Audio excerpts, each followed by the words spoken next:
So in a basic sense, apps are designed in order to run either directly on the platform for which they're designed, on top of a smart device's mobile browser, or even by mixing the two.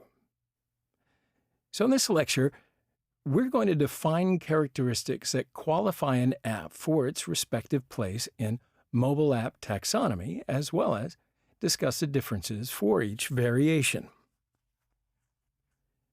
Let's have a look at native apps. So mobile operating systems, including Android and iOS, they come with a software development kit, or SDK, in order to develop applications specific to the OS. A software development kit, or SDK, is a collection of software development tools in one installable package. Such applications are referred to as native to the system for which they've been developed. So when discussing an app, the general assumption is that it is a native app implemented in a standard programming language for the respective operating system, Objective-C or Swift for iOS, and Java or Kotlin for Android. Now, there is some ambiguity that exists when discussing native apps for Android, as the platform provides two different development kits. So there's the Android SDK and Android NDK. The SDK, which is based on Java and Kotlin programming languages, this is developed for developing apps. The NDK, or Native Development Kit, is a C++ development kit used for developing binary libraries that can directly access lower-level APIs. So it's possible to develop C and C++ apps using the Android Native Development Kit. Now, the most obvious downside of native apps is that they target only one specific platform, right? To build the same app for both Android and iOS, one needs to maintain two independent code bases, or maybe introduce often complex development tools to port a single code base to two different platforms. It's up to you. Web apps. So mobile web apps are websites designed to look and feel like a native app. These apps run on top of a device's browser and are usually developed in HTML5, much more like a modern web page. Launcher icons may be created to parallel the same feel of accessing a native app. However, these icons are essentially the same as a browser bookmark, simply opening the default web browser to load the referenced web page.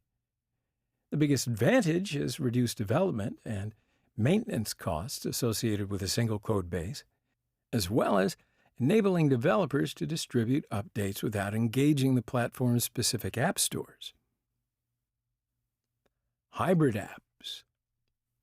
So hybrid apps work across multiple platforms and behave like native apps. So a hybrid app is essentially a combination of a native app and a web app, although this type of app can be installed on a device like a native app. It technically is a web app. These types of apps run in an embedded web browser, commonly called WebView, and these are built with HTML, CSS, or JavaScript and run in a web view. So here's certainly not an exhaustive list of more popular frameworks for developing hybrid apps. You may be aware of some of them. There's Apache Cordova, React Native, Iconic, jQuery Mobile, Google Flutter, Framework 7, NativeScript. So now we get into progressive web apps, or PWA. Well, these load like regular web pages, but they differ from usual web apps in several different ways, actually. For example, it's possible to work offline, and access mobile device hardware is possible.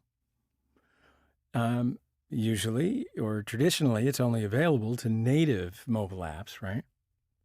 But they're built using common web technologies, including HTML, CSS, and JavaScript. Progressive just means that it works for every user, regardless of browser choice, using progressive enhancement principles. So PWAs combine different open standards of the web offered by modern browsers to provide benefits of rich mobile experiences.